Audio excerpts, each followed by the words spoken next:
Every expectant mother knows that what she eats impacts her baby. And now research shows that is also true for our cows. Maternal consumption of ReaShure during late gestation had a positive effect on the in utero calf, setting her up for better health and potentially even higher milk production once she joins the milking string. Learn more at balchemanh.com/launch and launch your herd for life.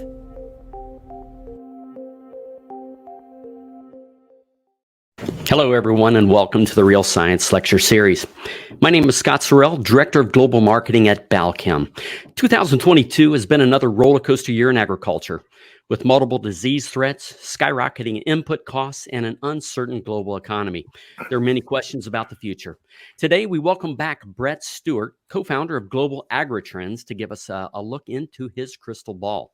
I think Brett, this is your third time here, and we welcome you back.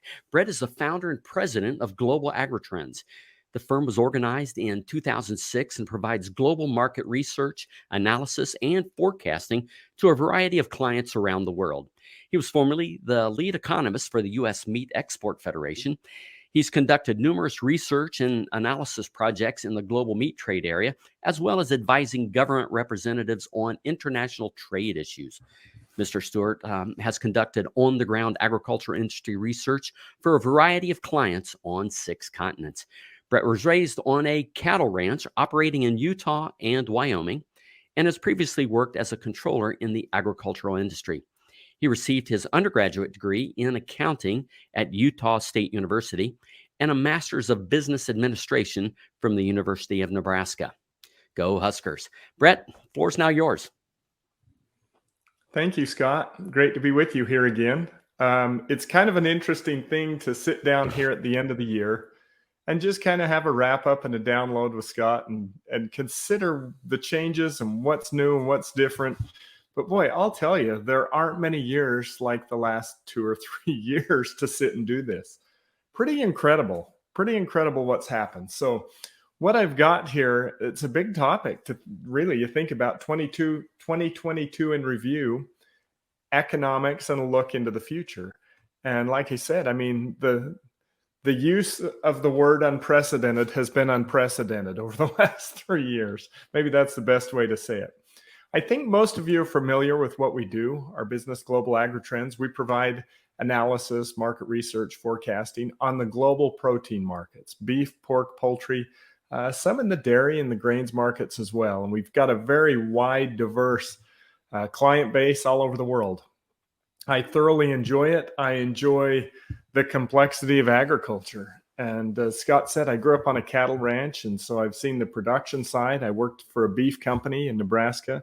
I traded cattle in Oklahoma. I've spent most of the last 20 years traveling the world and trying to make sense and decipher and see far out beyond tomorrow, or try to at least, in these global markets. And to me, it's absolutely fascinating. So I appreciate Balchem and their efforts to promote science and how important that is, that we try to keep our finger on the pulse of science, because the world is a big, noisy place.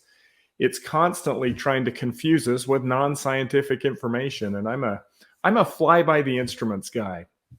I love logic. I love science. I love economics, stuff that makes sense. And sometimes that drives my wife completely crazy, because she lives and gauges life in terms of emotions and how do you feel? And this feels like a better thing to do than this. And I pull out my calculator and go, no, this is a better thing to do. But that's just how I think. I'm hardwired as a numbers guy. And so it is fun, Scott, to sit down and talk science and talk economics and just take a good hard look right now at what's happened the last year and what it means for next year. So really what's got us to where we are today has been the COVID pandemic. And it is pretty transformational what's happened. And not to diminish the death, right? We've had 6.5 million deaths worldwide from COVID. Now, those hit most aggressively from COVID were those with multiple underlying factors, elderly, those that were in frail health anyway. Still absolutely shocking that we've had a pandemic circle the world and kill 6.5 million people. But really from our markets and from what we're seeing in the marketplace, the most significant COVID impact was government spending. The US money supply increased 44% in 2 years. Globally, the broad money as a percent of GDP grew 18%. That was only in 2020. We don't even have the 2021 data yet for that. But if you think about how things are priced, whether it's real estate or stocks or cars or commodities, the relative price is basically an equation of money divided by stuff. What happens when money increases, when the numerator increases and the relative price goes up? And we spread that money over everything. So global investors are looking for places to put money. We increase money supply significantly, and we have inflation. And we have inflation to the degree that, in my opinion, this is the biggest global macroeconomic experiment in history.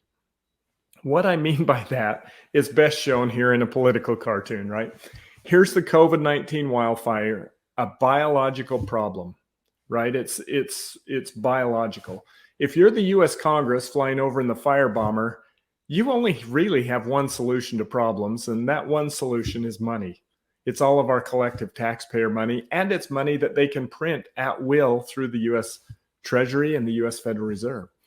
So here's the firebomber trying to put COVID out. In the cockpit, there's two voices. That strange looking fire retardant, and the response is, it's money. And so what Congress did is what Congress does best. They absolutely tried to overwhelm a problem just with sheer volumes of money. And to some degree, maybe it did. And there's no doubt that stimulus was needed. I mean, we shut down big portions of the US economy.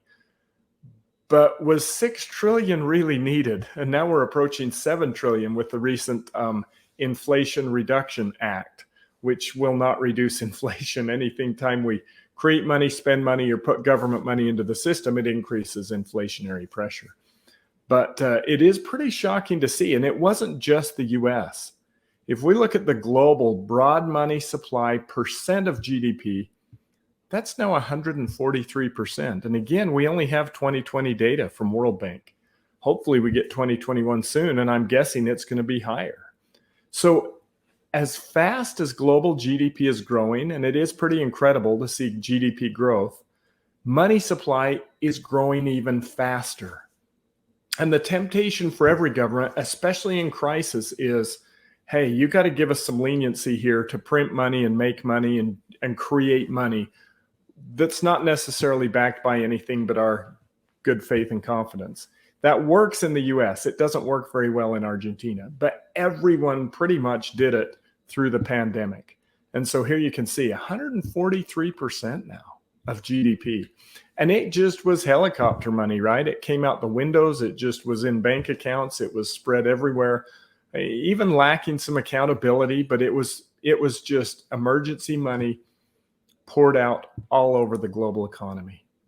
Now, it's shocking to see that happen, and 44% is an incredible number to increase that US money supply 44%. Now, for Congress, they're dealing with the next problem, which is inflation. And there is one problem that spending cannot fix. The one tool they have is spending. You absolutely cannot fix inflation with spending. It is impossible. And so now we enter this new phase as we look into 2023 of how does this work now? Because the government can't fix inflation that way. So this massive surge in money supply increased inflation on food, energy, cars, housing, supplies, equipment, fill in the blank. Now, what's one of the slowest commodities to rise? We saw housing rise real quick, gas prices. It takes a while for labor to catch up, and the labor price increase has been pretty shocking. But what I'm telling you, at least out in Idaho where I live, the average wage will not pay for the average house. And so that tells us those things have got to come into alignment, which tells me there's still inflationary pressure under labor. And anyone who's dealing with labor right now knows this is a major problem. We simply can't get enough labor. What does that tell you the cost of labor is going to do in the future? Well, for now, it's going to continue to rise. If you're struggling with labor, it's going to continue to rise. And I'm not saying a hard recession won't change that. We could see that. We're already seeing companies, some of the big companies, going through some layoffs. But that rising labor base inflates everything. Think about that. Labor is the base unit. It's the base raw material for almost everything. And so inflation's not over, and we're going to see inflation correct. And I'll talk about that. We're already seeing some correction, but we're not going back to where we were ever. We're not going back to 2019 relative price levels on food, on energy, on housing. We're just not going there because of that massive influx of cash in the system. So the question is inflation good or bad for us? And if you're a farmer, you're sitting there going, wait, I got to pay how much for fertilizer and diesel and equipment and everything? And it feels negative, right? Take a look at this chart. This is U.S. retail prices of pork, chicken, and beef back through 2016. If we just run those on a index basis, look what happened when all that COVID money came out the window. We took these prices. The October pork price was all-time record high. Chicken was all-time record high in September. Beef was all-time record high just a year ago, but still incredibly inflated. So what I'm saying here is that inflation that hurts you when you're buying stuff has also helped you when you're selling stuff. And the question is, to what degree, right? If we take a look at the global food indices, this is just a broad picture of global agriculture inflation, and prices ebb and flow. And you can see all those. Now the oils, that turquoise line, that's vegetable oils. It's not crude oil. And you can see they always go up the fastest and they come down the first. And if you look closely, meat is the laggard, right? Meat's always the slowest. It takes time for those high costs, corn price, everything to work into the system to finally reduce production, to finally inflate meat. But meat looks like it missed the boat in the last 3 commodity cycles, and that's just the nature of biology and how long it takes to reduce output and capture prices. Now, what I'm saying here, if you take a look at this chart, look at 2020, Jan 2020, the index for, let's say, pretty much everything was 100. 100 was our index level. Look at the trend line of where it sits today. That trend line is about at a 28 or 30. So what I'm saying is these commodities are coming back to trend line. Trend line is 30 index points above where it was in Jan 2020. Our new baseline is going to be much higher than what we've seen in the past. And so this idea of we're going to break this market and get costs back to where they were, that's not likely. Not likely. And you can see that rising trend line. We rarely go back. Now, we went through 5 years of pretty heavy deflation there. But with that increased money supply, the value of everything goes up, except for the buying power of your dollar, which goes down. If I zoom in on this and just look here at the last 7 years, you can see a little clearer these recent moves. And you can see that big blow-off spike in veg oils. That was March, April 2022. That was probably the peak for most commodities, was March, April. And now we're seeing correction. But these markets they trade fundamentals, supply and demand, and they also speculate on future supply and demand. And so when you have a market blow up like this, a commodity super cycle, there's fundamental supply and demand factors that drive it higher, and then there's speculation. And what we've done is we broke that speculation. Now, I'm not convinced that fundamental supply and demand has really changed that much. We still have about the same amount of corn. We still have the same amount of livestock. And we've got incredibly good retail prices for meat and poultry. But we have taken those speculators out of the market. Nobody's out there trying to milk this thing and drive it through the roof anymore. Those guys we've broken. Now we turn to fundamentals. And in fact, those speculators may turn negative on us here and pull these things even further down. So where do we go from here? Well, the future will be determined by this guy, Jerome Powell and the U.S. Fed Reserve. This group, after denying through pretty much all of 2021 that inflation would persist, you remember the word transitory? The Fed kept saying, oh, inflation's transitory. Now they have to fix a problem. Now, inflation truly is transitory because think about this, and this is important as we go into this year. When diesel prices jumped to $5 a gallon, That was a 60–70% inflation. In 13 months, when diesel's $5 a gallon, what's the inflation rate? 0, right? Because we only compare 12 months when we look at inflation. And so from March to June this past year, that's when the prices went up. So as we go into March, June, those inflation charts are all going to fall to 0. Some of them will fall negative. And the Fed and the inflation deniers will say, see, inflation's right back where it was. Yeah, but diesel's still $5 a gallon. Our short-sighted 12-month inflation calculation does not do us a service when we say, okay, relatively, are things corrected? No, they're not corrected. So these guys use interest rates and monetary policy. It's kind of like brain surgery for the global economy because you cut too deep and there's a lag time period. And 6 months from now, we enter a deep recession, or 6 months from now, we realize we didn't raise rates fast enough. So it's a pretty difficult thing to do, and it affects the global flow of everything in the world when the US plays with interest rates. Here's the history. You can see there we peaked at 8.5%. The last time we were in that range was November 1981. Inflation was 9.6%, and the federal funds rate was 13%. Now, if you look back into the 70s and 80s, you can see Paul Volcker was the Fed chairman.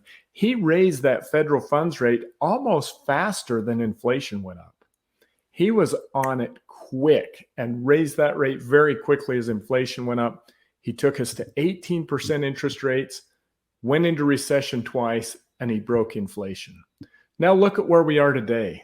Look at that lag. We're starting about 4, 5, 6 months too late to try and break this. And the reality is, are we going to go back to those kind of rates? Are we going to go back to 10% interest? Absolutely not. We won't go anywhere near that. We probably won't break 5.5%, maybe 6%, but even that's doubtful. So we're going to sit here with this high inflation and the inability to raise rates high enough to truly break it. One, because we simply can't afford it. The US debt payment last year was $600 billion. That's our interest payment. $600 billion. That was at a 0.25% interest rate. What's it going to be this year? Significantly higher. We could see the US interest payment become the largest line item on the national budget. Bigger than Social Security. Could be interest this year. So we're sitting here with this rhino charging us, and we've got a BB gun shooting these interest rate hikes at it. And the reality is we're almost out of BBs. And so what does that tell us about inflation? What does that suggest? We can't go to 10% and break this. That tells us get used to these higher values, whether it's real estate, commodities, whatever it is. From the farming standpoint, just hope we can keep our output prices high enough to absorb these high input prices. What does this suggest for the US dollar rate? Well, major impact. And like I say, when we play with interest rates, it changes the global flow of everything. Here's changes against the US dollar. The US dollar would be the 0 axis. So these are those currencies falling against the US dollar. Look at March 16th, 2022. Look at the yen. Something changed there, right? There's what it was. The Federal Reserve approves the first interest rate hike in more than 3 years and sees 6 more ahead. And these currencies just fall, especially the currencies that couldn't do the same thing. So the game of currencies is if the US raises their interest rate, if you're the Bank of Canada, you say, okay, we're going to raise our interest rate too, because then you can try to keep your currency intact. And Canada's done a pretty good job. Mexico's been able to do that. But to raise your rates, you have to have underlying economic growth. And look at Japan and Korea. They have not been able to raise their interest rates. And so their interest rates stay the same, their currency devalues. And if you're in Japan buying US beef, you have to spend 25% more yen to buy that US beef than you did in January 2021. So this becomes a tax on our exports. It stimulates imports. You can see that correction in the past 3 weeks. We've had a pretty good correction. That is these global markets anticipating that we're going to be done raising rates soon. By soon, maybe within the next 3 months. We'll see. So what's the outlook? Recession risks are rising globally. Technically, the US is in recession. We had 2 consecutive quarters that were negative. but we were comparing to quarters that were insanely high. So it doesn't feel like a recession. We could have a real recession. If the Fed sentiment reverses, there could be rate cuts in 2023. And I would think somewhere maybe in the second quarter or maybe even into the second half of the year, we see that Fed starting to trim these interest rates again because of the punitive nature on the economy. We're slowing the velocity of money. Rate hikes equal a strong dollar and vice versa. So that could be in our future as well in the second half of the year, declining dollar rates. Japan and Europe, I think they are the most vulnerable to inflation and recession among the G20 nations. Potential energy shortages for Europe. We are shipping a lot of LNG, even propane now, to Europe, trying to get them through the winter as they deal with energy shortages fallout from the Ukraine invasion. So there is risk of recession. The poorer countries of the world are in tough shape. That rising dollar makes their commodities cost even more. And so those countries that import wheat for food, they're in big trouble. And we're going to see it over the winter. I think we're going to see more instability in the third world between now and when the spring wheat crop is harvested in the northern hemisphere. I think we will see more countries face instability and food shortages. So what about the US? When does the recession hit and how bad? Here's US checkable deposits and currencies held by Americans. And you can see and you go, who won the COVID game? Who won the stimulus game here? Oh, everybody won, but boy, the top 1%, top 10%, the top 50% made a lot more money than the bottom 50. I think as we gauge recession risk, the bottom 50% is the important one to watch. Now, during the 2008 recession, that group of people had a combined $8 million in the bank.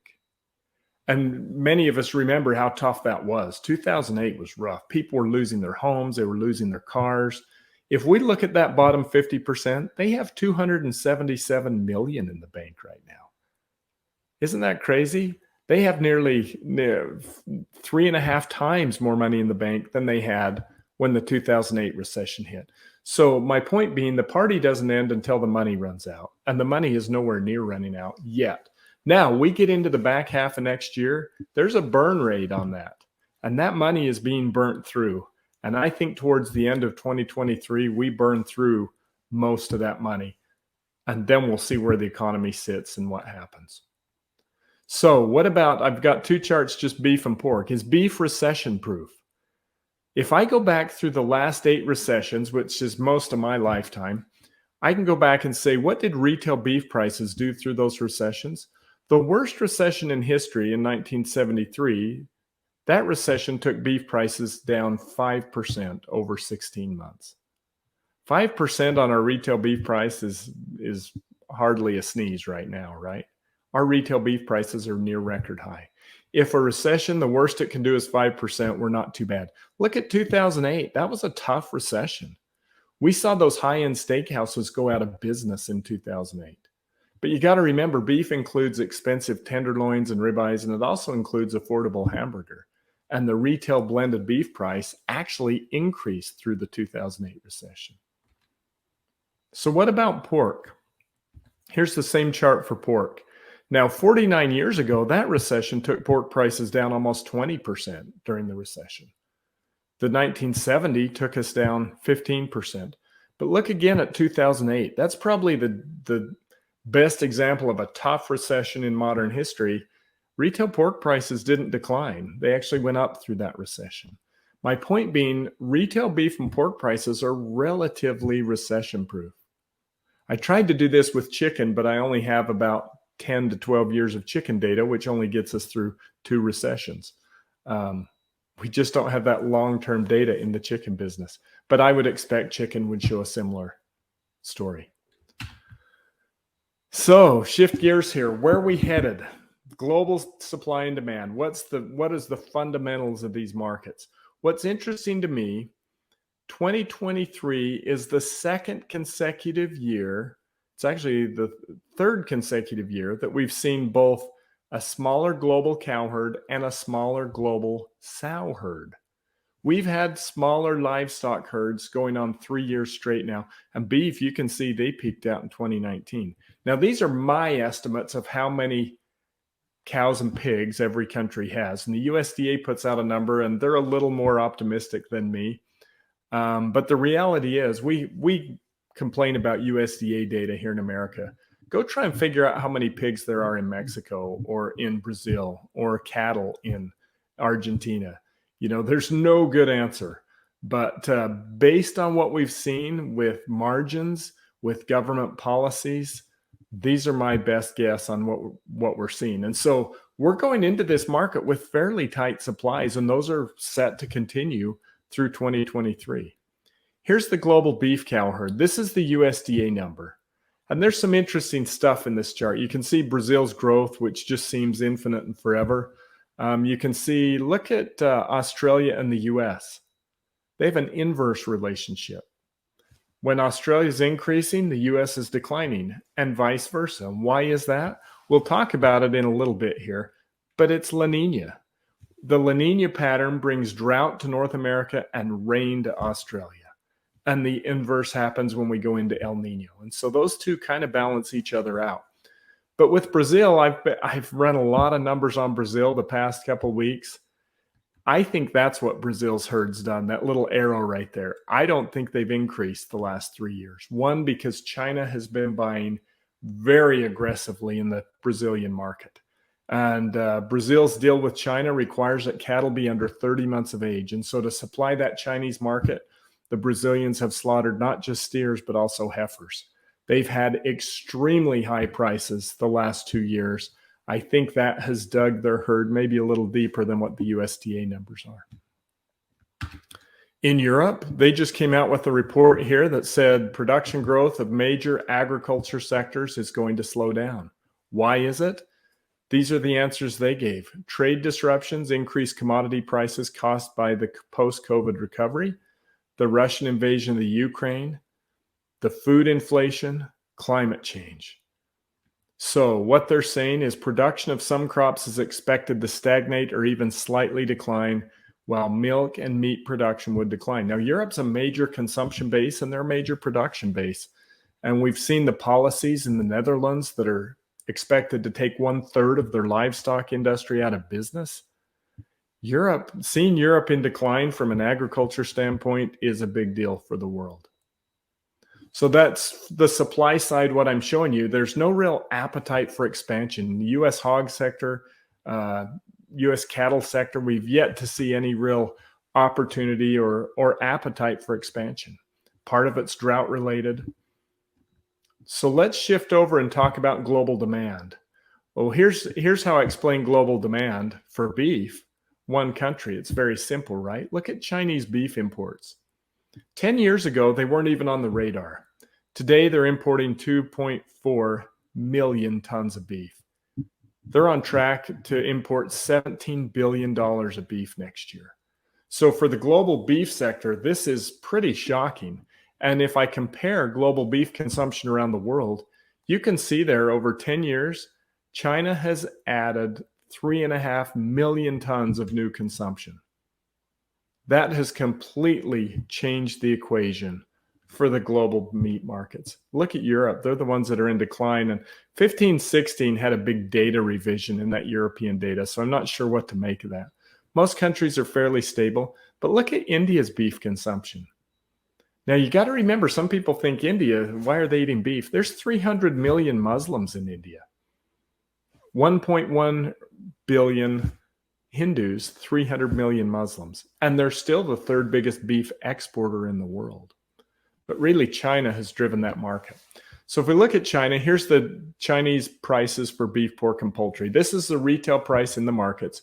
Beef prices are up 2% from a year ago, pork up 33% on that big roller coaster from African swine fever, and poultry's up 27%. Now, keep in mind, this is after a very tough year in China. This is after COVID lockdowns. It's after a weak economy, and all of their prices are higher. Now, pork, they overproduced on the profits after ASF and overwhelmed the market, which drove the prices lower. Last year, I think they liquidated somewhere around 20% of their herd. That's why pork prices are higher. But poultry and beef, that's just fundamental demand in China. Pretty interesting. So let's look at this Chinese hog market. You can see the pork roller coaster there. We know they found ASF in 2018. They culled 60% of their herd over the next 2 years, shorted the market, had massive shortages. Hog profits went to $300 a head. They overproduced and crashed the market again and drove liquidation. And now we're in the second wave of that roller coaster. So from a global hog price perspective, China is still very high. Mexico is still very high. The European hog prices just surpassed the US, and Brazil's right there close to the US. But the problem is, you look at this and say, why isn't all the pork in the world going to China? One, China discounts frozen pork by nearly a third, 10 RMB per kilo. It's a big discount. Two, the US still has 25% retaliation tariffs on pork left over from the Trump trade tariffs. And so the US can't do it. Canada's actually shipping to China right now. Canada's hog price is virtually the same as the US hog price, adjusted for exchange rates. So Canada's shipping, and Spain, they're both starting to ship to China due to those high prices. So China's pork market, before African swine fever, they ate about 55 million tons of pork a year. I don't think they've ever gotten back. I know they oversupplied, undersupplied, but those were on June to June calendar years. It wasn't a January to December. And so they, on an annual basis, they never quite got above. On 6-month basis, they did. But what I'm saying is they're still tight on supply. And I think 2023, they'll import somewhere around 3 million tons of pork. Now, not all that pork will be US pork. And here you can see there's China's imports from all sources. The purple line is China's imports from the US. Can China live without US pork? Absolutely. And the political friction is still high. The Biden administration hasn't really engaged in China. There's been no real engagement, no real strategy, no real effort to try to change what the prior administration had done. And so with China, do we expect to see the 25% retaliation tariff on U.S. pork lifted? No, not anytime soon. There's just no real dialogue going on there. And so China can still import a lot of pork, but they're not really in the market. U.S. pork is about 30 cents out of the market right now from being competitive in China, mainly due to that tariff. So China's a game changer. They have completely changed the equation on beef. They're going to buy a lot of pork this year, not as much as they did in 2020 and 2021, but 2023 you'll see an increase. But really, here's one of the bigger factors of China has been grain imports. Now look at where they were pre-COVID. And this isn't about COVID. It's really pre-African swine fever. When African swine fever hit China in 2018, 2019, one of the things that happened, China discontinued swill feeding.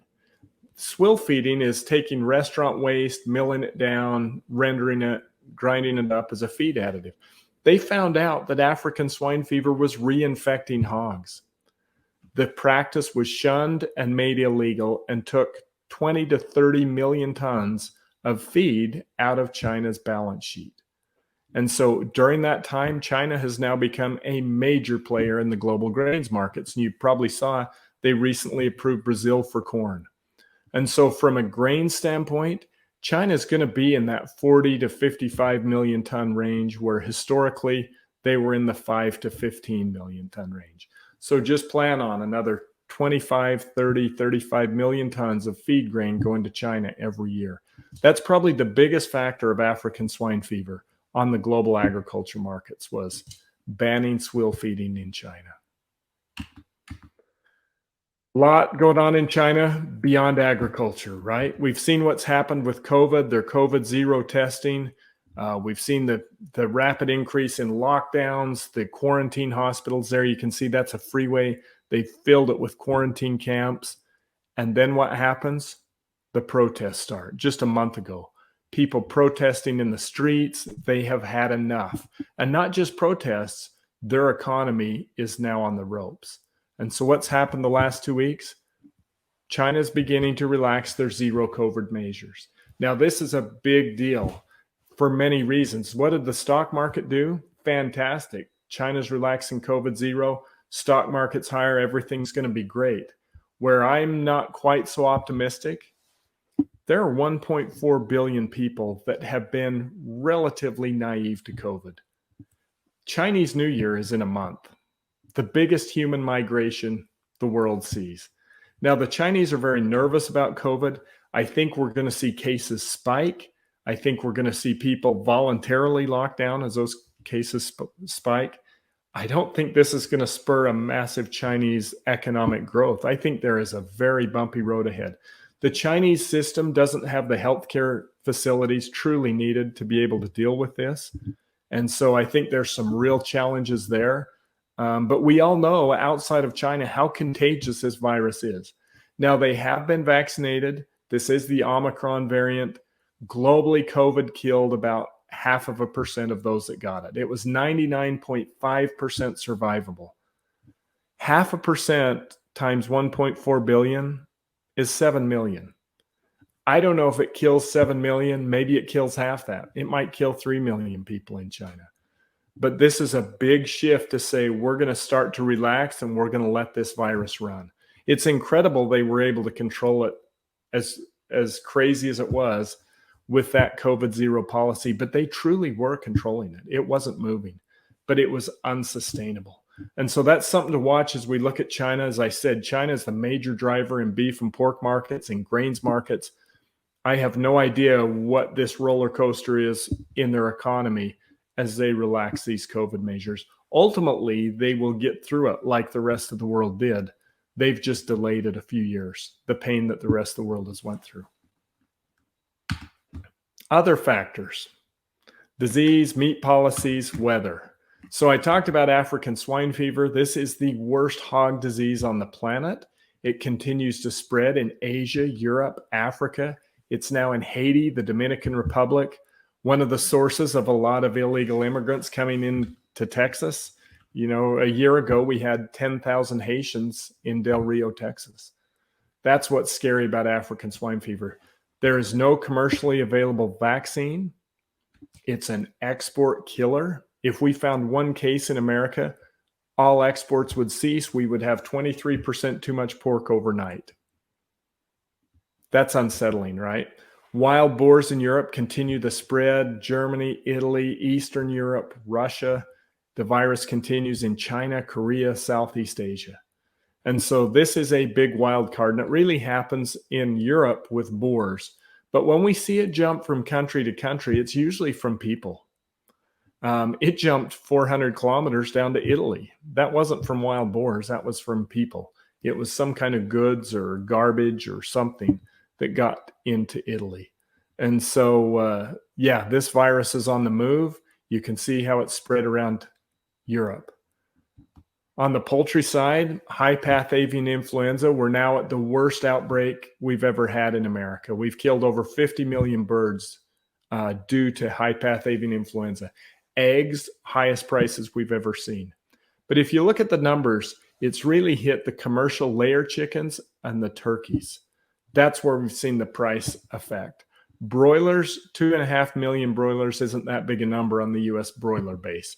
And so broiler prices, chicken breast price is actually negative right now. But turkey breasts, $6 a pound. Pretty shocking. Eggs continue, $3.50, $4 a dozen. And so this isn't just the U.S. It's spreading in Europe. It's spreading in Asia. And it's just been an incredibly difficult variant to deal with. Another thing to keep an eye on in the disease world you may or may not know about is foot and mouth disease and lumpy skin disease in Indonesia. Now, there are a lot of diseases around the world. This is significant. And the reason is both of these viruses are on the move. They're likely to be declared endemic. Indonesia, you got to realize this is the 5th largest population on Earth. It is 10,000 plus islands, a lot of backyard farms, and it's right next door to Australia. If either of those viruses makes its way to Australia, it will ban Australian beef exports. And Australia exports 70% of their beef production. They're a major supplier into the U.S. markets for our lean grinding beef. Aussie beef would be relegated to compete with Brazilian beef and Indian water buffalo at sharp discounts into the Middle East and some of those lesser markets. This is terrifying for the Australian beef industry. They are high alert right now on tourism. There's a lot of Aussie tourists that go to Bali, Indonesia. The hurricane season, they're concerned that hurricane winds could potentially spread into Australia. Indonesia's vaccinating. They've got Bali vaccinated, but the other islands are only 22% vaccinated. I don't think they're going to be able to control it. But that's a wild card issue. If you see that either foot and mouth or lumpy skin disease has been found in Australia, the global beef markets would be significantly affected. What about policy? We've seen what's happened in the Dutch farming protests. The issue there was livestock emissions, ammonia, nitrogen emissions. They've said we need to take a third of our farmers out of business. What about this? Here comes the meat tax, right? For 10 years, this agenda has been driven. The data has been calculated and published by animal activists that want livestock out of business. The good news is, over the last 10 years, we've gotten a lot better data. And we've learned, one, the numbers aren't as high as they were said to be. There was a retraction of the FAO report, Livestock's Long Shadow, forced a retraction because their math was skewed. Two, we found there are a lot of things we can do to reduce methane, and in fairly easy ways. It's not a major shift. But this issue is rising among consumers. Livestock is getting a major black eye in the court of public opinion. Now, Dr. Frank Mitloehner, some of you may know him. He's a professor of air quality at UC Davis.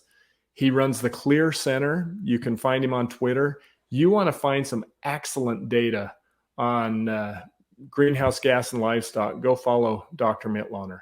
And he has said methane is a super opportunity for the agriculture sector. If we can manage methane, agriculture can be part of the solution to reduce global warming. He has helped a lot of dairies in California capture methane, get carbon credits for it, sell that methane as energy.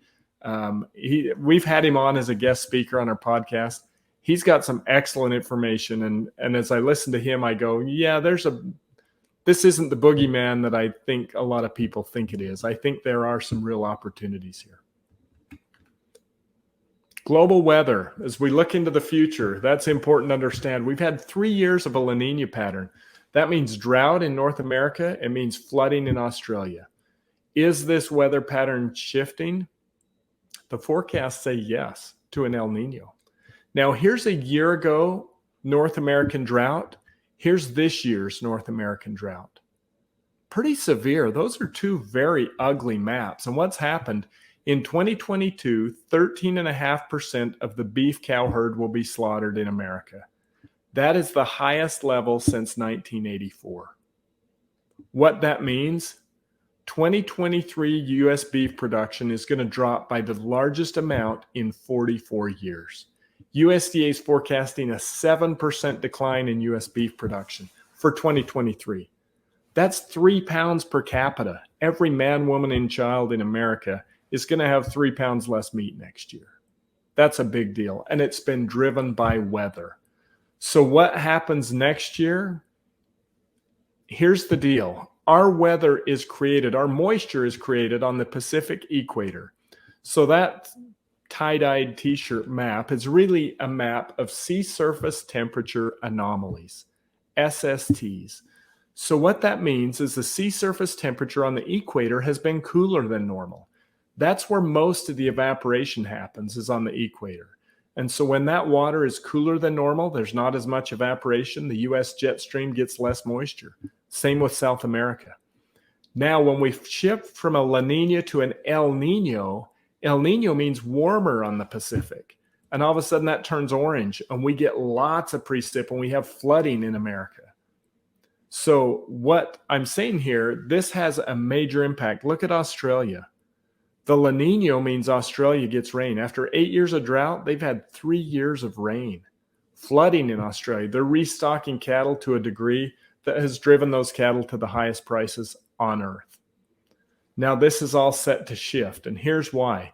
The NOAA model, this is from Dr. Art Douglas, retired Creighton University meteorologist, fantastic weather forecaster, and just a fine man. Dr. Douglas does podcasts for us. So what he's showing here, these are the NOAA models suggesting that we're going to see warming, strong warming across the equatorial Pacific starting in February and March. The newest forecast shows explosive warming in May and June.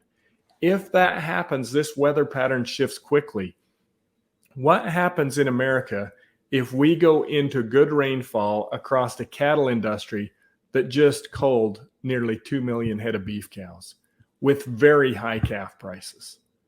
We see big restocking, right? And what does restocking do? It tightens the supply of fed cattle. We hold heifers for restocking rather than slaughter them, and that beef market gets even tighter. This has a big impact on the global grains markets.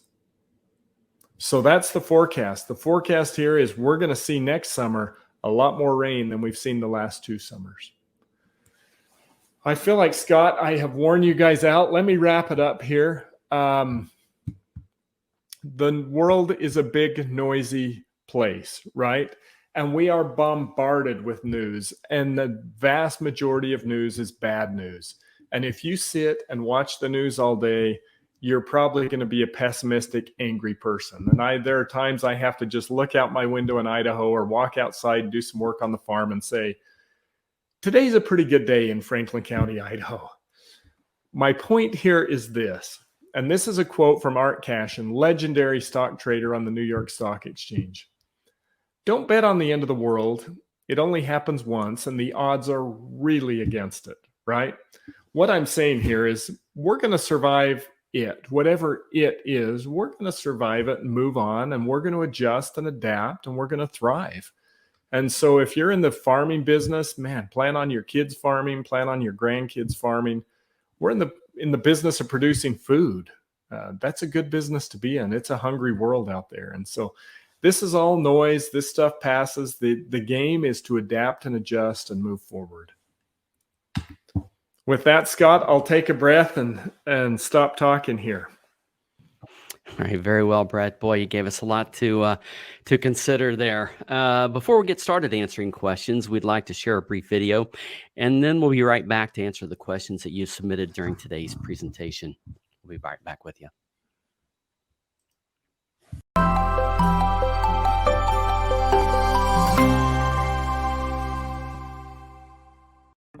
As the global leader in choline, Balchem has spent more than 50 years perfecting the art and science of choline chloride production.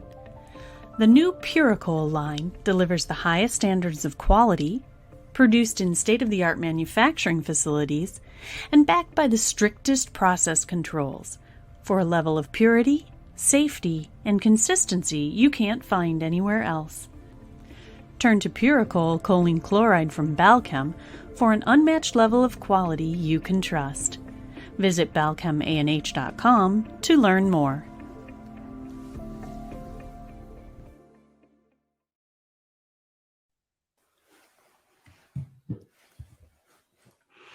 All right, as a reminder, you can still submit questions through the Q&A tab at the top of your screen. Brett, the first question comes from Vib, and he has a question related to the Russia-Ukraine war and its impact on the global currencies.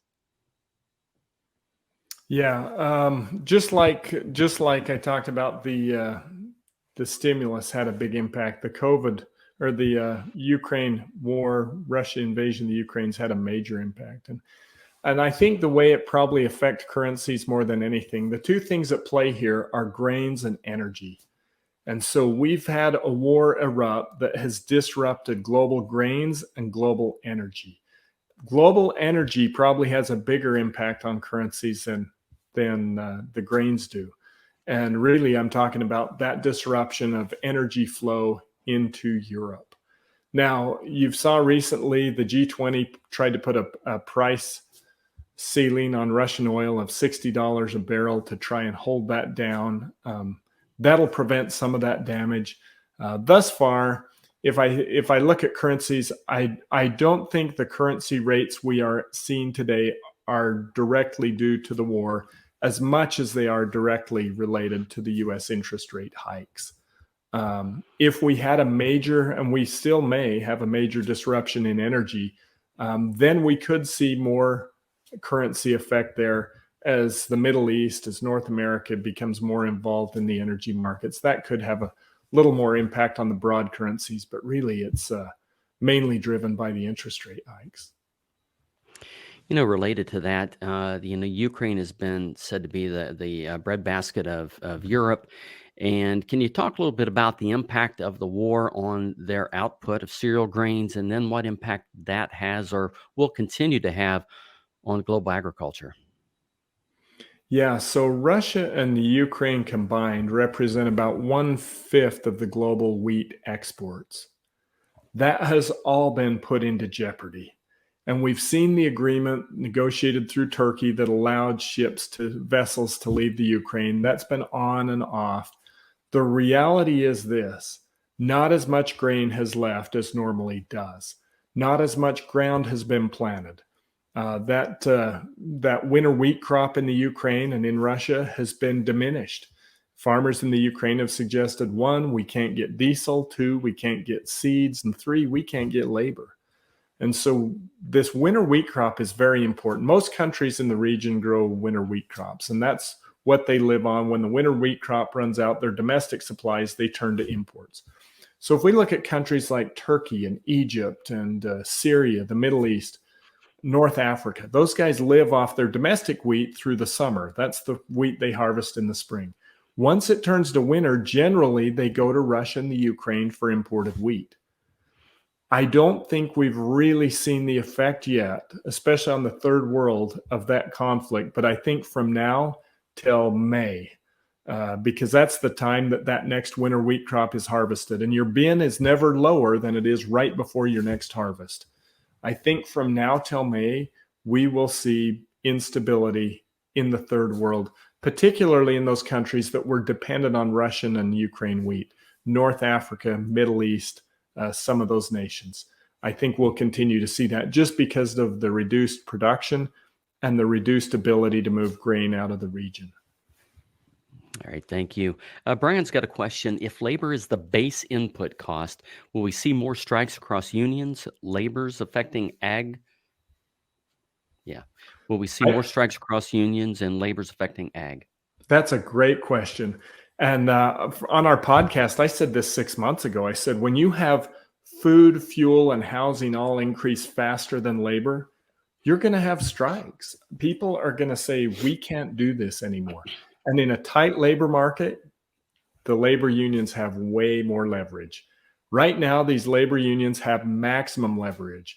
And there are more and more Americans that are starting to feel the pressure of being able to pay their bills and buy fuel and pay housing and utilities and across the board. I think the cash in the bank has masked that a little bit. I think over the next year, I think there's a much higher risk of strikes, of labor strikes. We've seen a few of them a little bit bouncing around, more than we've seen in years. I think we're going to see more labor strikes simply because, like I said, the average wage can no longer buy the average house. And until we get some kind of balance in there, especially as cash supplies run out, I think we're going to see more worker frustration and the potential for more labor strikes. Excellent. Brett, you've mentioned a couple times your podcast. Would you mind telling us what that is so we can maybe catch up with you? Yeah, sure. So we provide it's actually a webcast to our clients. It goes out every Monday morning. It's a global update on all things global agriculture. And so it's myself and Simon Quilty, my colleague in Australia. It's a subscription service. So if you have any interest in this, jump on our website, globalagritrends.com. You can get information there. But yeah, if you have interest in getting on it, it's a subscription service. And we spend usually around an hour. We break it down into smaller chunks so you can pick and choose. But we go through all things global agriculture every week. All right. Excellent. Thank you. Nate would like to know, with China's increase in beef imports from India, is that mostly beef or would it also include water buffalo? Yeah. It's mainly water buffalo. So in India, technically, cattle slaughter is illegal. Buffalo slaughter is somehow okay. This is a major social concern in India. The issue's not yet over. The Hindus are not comfortable with this. President Modi, the current president of India, he campaigned on a pledge that said, if you elect me, I will ban cattle slaughter. They have banned cattle slaughter. The Brahman cattle, considered sacred by the Hindus, those are illegal to slaughter. But there are a lot of water buffaloes used for milk. And so over the years, there's been conflict when they have found some actual Brahman cattle going through the processing plants. That's a huge social problem in India. Thus far, it's mainly water buffalo. Very low value. They have developed a nice business all over the world in some of those cheaper markets, exporting water buffalo. Very well. While we're on the subject of beef, we had a question related to what's driving the beef consumption in China. Yeah, that's been pretty fascinating. So I have spent the last 20 years visiting China. I don't know how many times I've been to China, but it's been enough times that I don't count. 2019, I was in China 3 times. Most of the past 20 years, when I go to China, I eat a lot of pork. If I eat any beef, it's hot pot beef. They bring out frozen, rolled up slices of beef, and you boil it in the hot pot and eat it. And the joke has always been, someday they're going to learn how to grill beef, and it's going to change the world. That's exactly what happened. About 2015, 2016, you started seeing like yakiniku style beef, like the Japanese style where they grill it. And the reason I've thought this, every time I go to China, I usually go to Japan and Korea, where I see grilled beef everywhere. And I go, they're going to figure this out. 2019, when I was in China, you would go through the malls in Beijing or Shanghai. Every restaurant had pictures of white fat marbled beef in the window, and the smell of grilled beef was everywhere. It is the new thing in China. It's truly the new luxury item in China is to go eat beef at a restaurant. Beef isn't historically consumed in China. They consume 60, 70 pounds of pork per capita. They consume about 15 pounds of beef. So it's a very small consumption base, but it is a luxury item. I don't know how to say it other than it's like cell phones or automobiles. It's the new thing, and everybody wants a little bit. Yeah, I've had the hot pot before, Brett, but they did not give me beef. They had some other unnamed bits that they fed me. Yeah, those hot pot. I've eaten a lot of pig intestine and beef stomach in hot pot. For some reason, they love those 2 items, beef omasum and pig stomach, pig intestine. Yeah, I'd rather have beef. All right. Next question. What are your thoughts about the carbon credits market? What is it going, or where is it going, and how can agriculture take advantage? Yeah, that's a good question. And this is the real debate about carbon, greenhouse gas, and livestock. There's 2 roads forward, and the world's pursuing both of them. One of them is policy. That's what the Dutch government just did and said, thou shalt not emit. And that's heavy-handed, right? They were out there with loaders tipping over tractors with people in them in the streets 2 weeks ago. There's the idea that the government is just going to heavy-handed go out and stop this from happening. And then there's the idea that we're going to create markets that can guide and direct people in the way that policy wants it to go. I'm a big believer in markets. Now, I'm not saying carbon credits are the way to go, but I prefer carbon credit markets over what's been happening in the Netherlands. So I think there are opportunities. We're seeing it. There's no real good established carbon credit market. However, in California, you have dairies now that have covered their lagoons, capturing the methane, burning it off, using it for energy, and they are selling their carbon credits to companies, to other companies, even though there's no real market for it. Those companies are voluntarily buying it so they can go to their shareholders and saying, hey, we're actually buying carbon credits to be responsible. And so there is a de facto carbon credit market out there. It's kind of vague and opaque. I think we'll see more of that in the future. And I think farmers broadly will benefit from a carbon credit market. I think there are things we can do. I don't think there's any group on earth that is more innovative than farmers. Our farmers are incredibly innovative. And if you develop a market and say, look, if you change your tillage practices, if you cover your lagoon, your slurry lagoon, if you do some of these things, you can get paid for it. We'll figure it out. We'll get paid for it. And so I think it is an opportunity long term. Like I say, I prefer that to just heavy legislation that is trying to pound producers into submission. I think I wasn't a big fan of carbon credits, but I think that's a better alternative than just strict policy. Very interesting. I see we're at the top of the hour, Brett. Got a big question for you. We'll see where it goes. But Andre would like to know, what are your thoughts on the global dairy market? Yeah, boy, global dairy industry has been tough. And if I look at what's happened this last year with the COVID stimulus, I showed you those retail meat prices going up.